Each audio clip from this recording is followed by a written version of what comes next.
So there's this weird paradox that happens when you start overcoming your fears.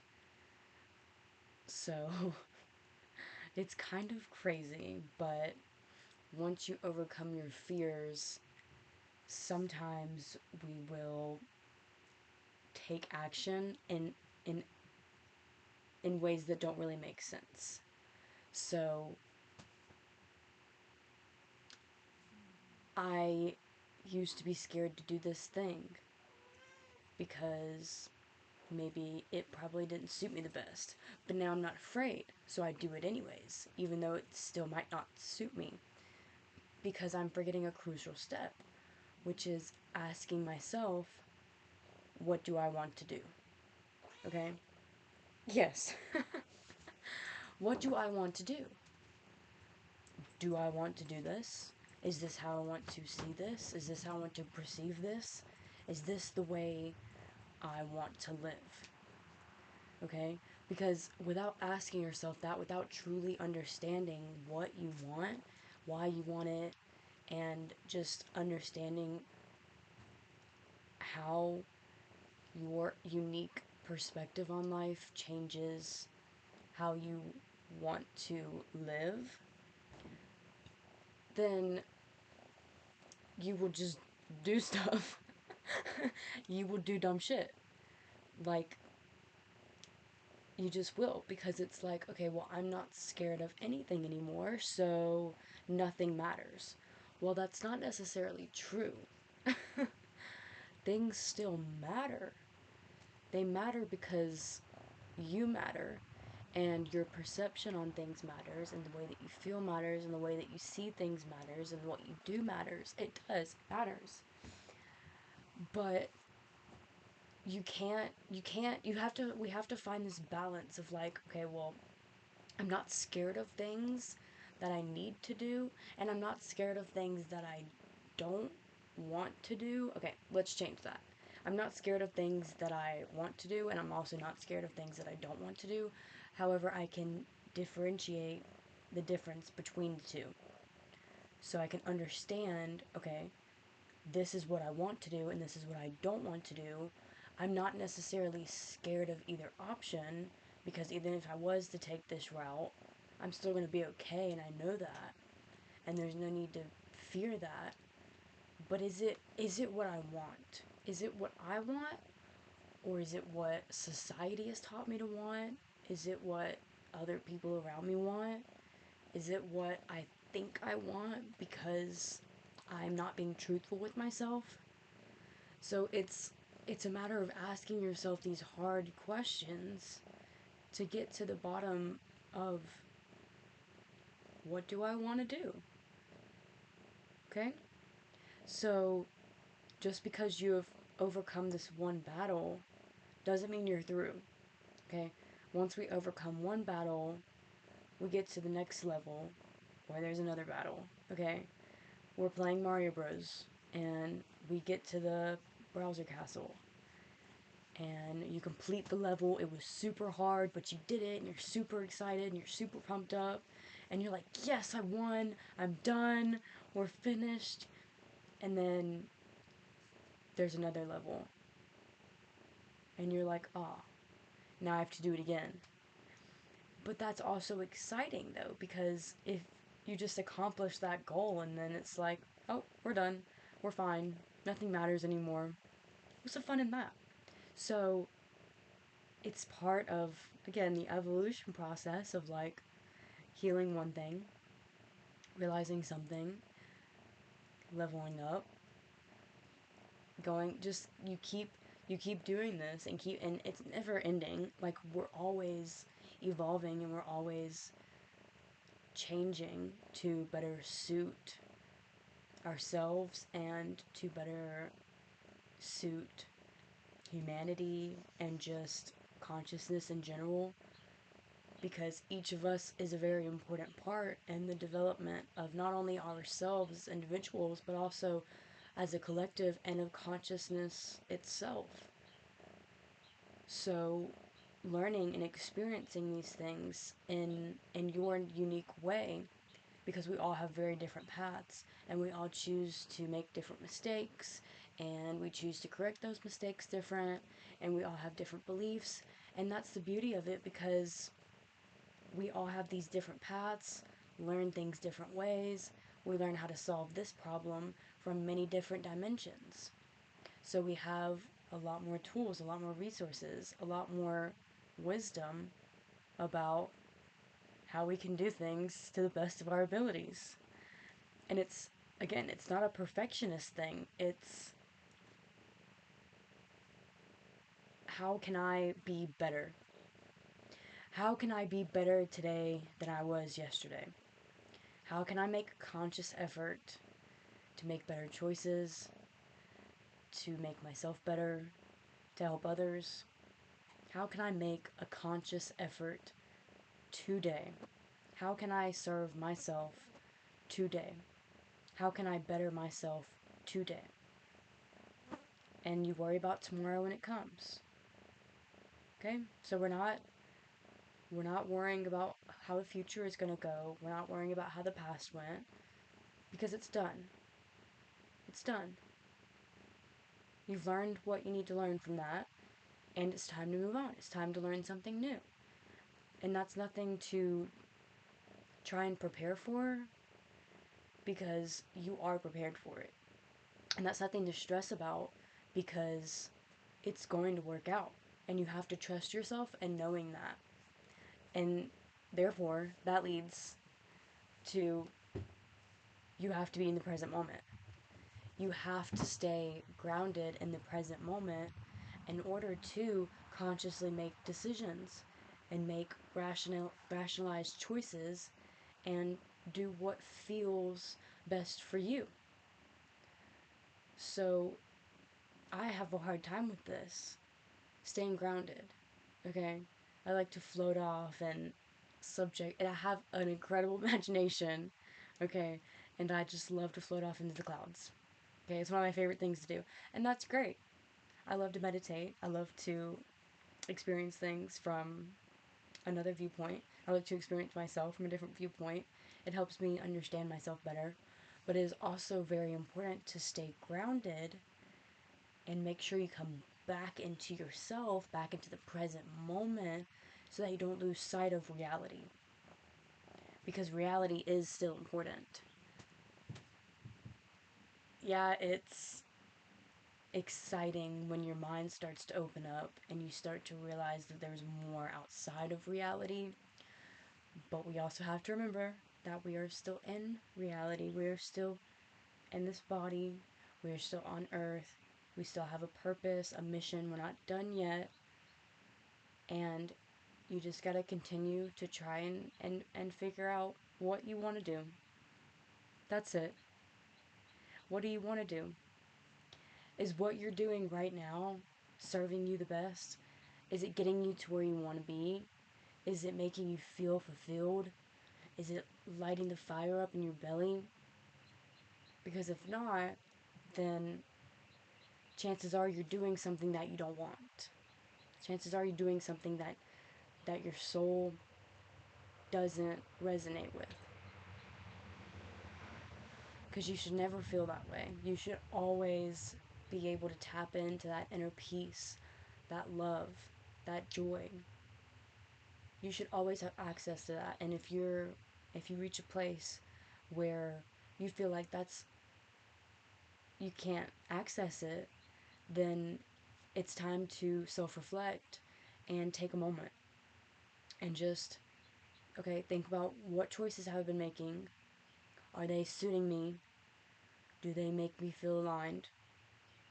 Is this my path? Shall I continue on this path, or do I need to make some changes? Or sometimes it can get flipped, and because we are so used to living in pain and suffering, when we start to experience love and joy and peace and happiness and all of these beautiful emotions, we're uncomfortable. And we try to resort back to the unhappiness because it's more comfortable. And then we run into this problem where we don't feel aligned anymore, and we feel like we're off course and lost and stuck and miserable and unhappy and all of these terrible, terrible emotions. That when you get back to that place, it's you remember how uncomfortable it was too. So it's not that this love and joy and peace path is bad because it's uncomfortable. No. Any way you choose to live is gonna be a little uncomfortable because this is the first time you're experiencing it this way. This is the first time that you are seeing the world this way. This is the first time that you have to do it this way, and it's it's new and it's uncomfortable, and it's it's like another dimension of fear, because it's okay, I now see that the grass is not greener on the other side. Okay, the grass is fucking dead on both sides, but it's how I choose to see it. So if I choose to see that the darker sides of life are better, or the only way, or there's no other option, or I like this side better because I've been here before, well, you could say the same for this side. Okay? Because if you're on this side, there's also good and bad things about it. It's hard. It's incredibly hard to be that sensitive. It's incredibly hard to be that empathetic. It's incredibly hard to love other people that much. And it's painful. But so is self suffering and self harm and being miserable. But they're both superpowers in the way that if you use them properly and learn to balance and find out what aligns with you, then you can feel fulfilled and you can seek out your true purpose and get to the place that feels comfortable. Because if you stay on this side long enough, if you stay in love long enough, it's not uncomfortable anymore. It feels like home. And that's how it feels a lot of times at first. And then we retract and go back to this other side. Because it's like, oh, well, I don't know what to do with this. I don't know what to do with this much love. I don't know what to do with this much emotions. I don't know what to do with all this empathy. I don't know what to do with all this insight. Well, you do. You do know. But you have to ask yourself, what do I want to do with this? I have these superpowers. What do I want to do with it? And same can be said for this side. We see it all the time. People who use their power in a negative way to harm others. You can choose to go that route. You can choose to use the dark side as an advantage to yourself, to make you rich and famous, or to become all powerful of the earth and control others and have slaves and make others miserable so that you feel better because you're trying to fill that void. But you can never fill that void by putting more darkness into it. If you put darkness into darkness, it just gets deeper and deeper and more darkness. But if you spread a little light to the darkness, if you show the darkness that you see it, and it's heard, and it's felt, and it's valid, but also light is, and you use both aspects of that in beautiful harmony, that is a true superpower. If you are able to use both of these sides, if you're able to not fear one side or the other because they might be a little uncomfortable. Yeah, they are. They both kind of suck. But it's taking taking the best of each. It's choosing how you're going to see, how you're going to perceive both of these, how you're going to use both of these to your advantage. Because sometimes you do have to be a little nasty. Sometimes you do have to cut people out. Sometimes you do have to take other people's energy. We as humans have to eat food, which is quite literally harming other individuals. Even if I'm eating plants, that's still a conscious thing. And by consuming it, I'm taking it away from what it was and making it part of myself. I'm alchematizing that energy for my own well-being and my own survival. So it's not a bad thing, because I need to survive in order to fulfill the mission that I was sent down here for. And maybe this plant's mission was to feed me. And maybe one day my mission will be to feed somebody else. I hope not. I hope that you choose not to eat me. But it's possible. And if that's what you choose to do, and that's how you choose to perceive life, that too is beautiful and valid. Because through that too, we are learning and evolving and getting a new perspective on things. See? So, neither of these are bad. Light and darkness, neither of them are bad. Yes, we are a little more accustomed to the darkness. A lot of us live in hell. A lot of us live in constant pain and suffering. But that's not how it has to be. Because if you tap into your inner light, your inner source, then you can spread light to all of the darkness and make it feel heard and seen, so that it doesn't feel the need to seek all of these fruits from outer sources, and it can realize that all of that was inside the whole time, because everything that is and is to be is inside of you. You have all of the tools, all of the resources, anyone you could ever think of, you have access to right here. And if you let this trap you, if you let your brain think that this is the limitation, this is the only level that I can perceive at, I can only perceive things through my mind and through my thoughts, you will always hit that ceiling. But if you learn to listen beyond that, if you learn to listen to the sound of silence, or the sound of your intuition, or the sound of inner knowing, then that is when you are able to break that ceiling and cross into that new perspective of things. And you're able to see things from an enlightened point of view.